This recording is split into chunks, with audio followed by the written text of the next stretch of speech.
2026년까지 무주택자에게 서울의 최상급지, 그야말로 핵심 지역에 내 집을 마련할 수 있는 길이 열렸습니다. 언뜻 보면 정말 일생일대의 기회처럼 들리죠.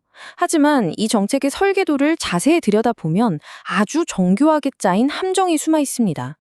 네, 바로 정부가 토지거래 허가 구역 내 주택에 대해서 한시적으로 실거주 의무를 없애준 건데요.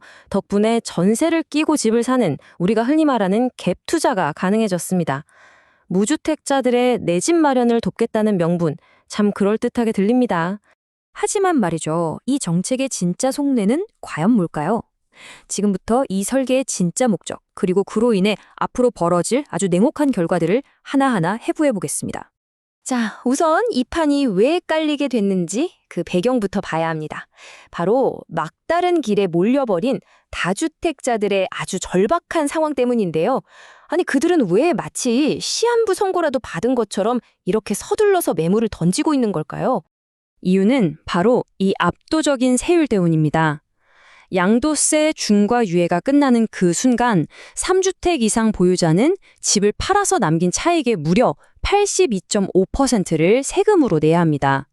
이건 사실상 이익의 대부분을 국가에 그냥 몰수당하는 거나 다름없는 엄청난 징벌적 과세죠. 이 세금 폭탄을 피할 수 있는 유일한 방법은 딱 하나, 그 전에 파는 것뿐입니다.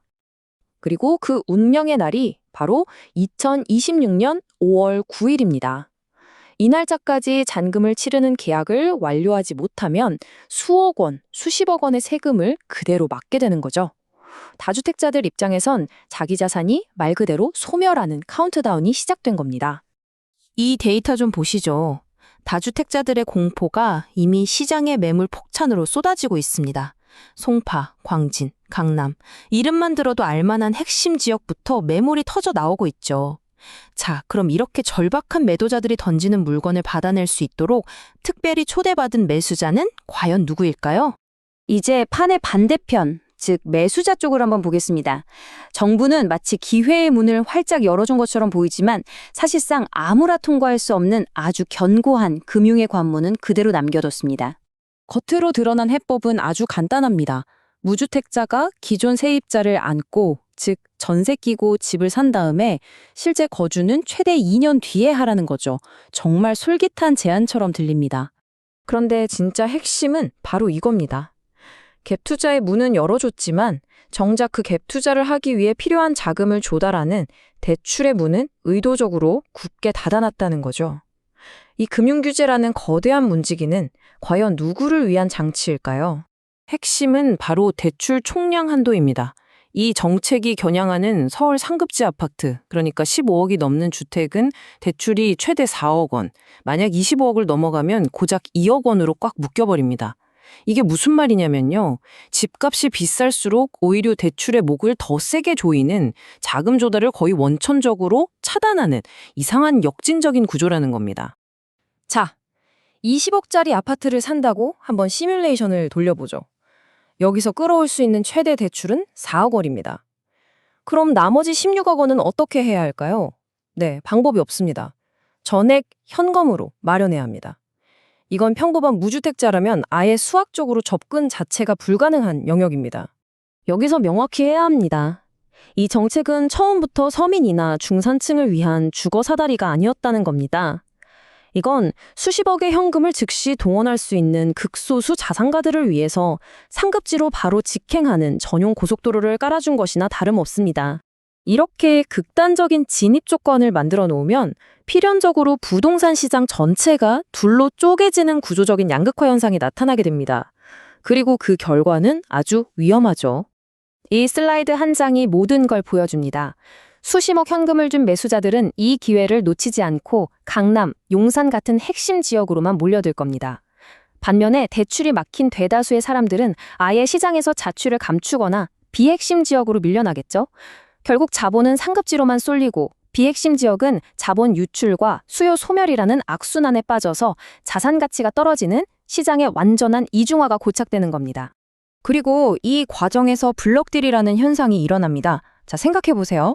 한쪽에는 세금 폭탄 때문에 시간에 쫓기는 다주택자가 있고 다른 한쪽에는 그 사실을 너무나 잘 아는 현금 부자 매수자가 있습니다. 이 협상 테이블에서 힘의 균형은 완벽하게 무너졌습니다.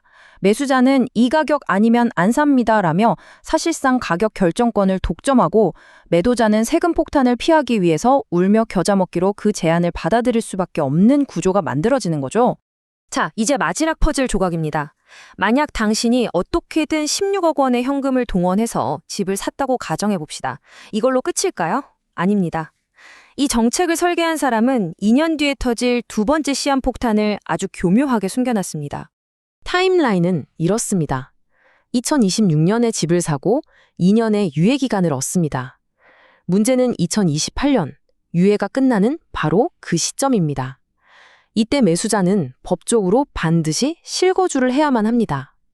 그러려면 기존에 살고 있던 세입자에게 수억, 많게는 수십억 원에 달하는 전세 보증금을 돌려줘야만 하죠.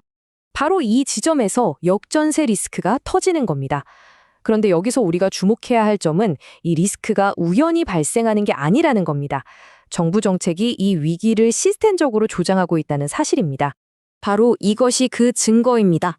1억 원.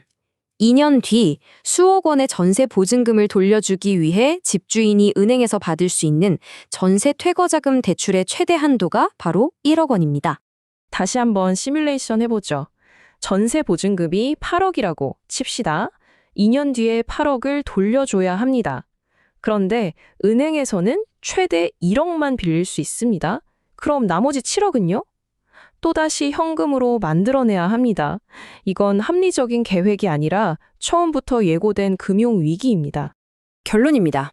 이 정책의 본질은 완벽한 추가 자금 조달 계획까지 모두 세워놓은 극소수의 현금 부자에게는 역사에 남을 저가 매수 기회를 제공하는 것입니다.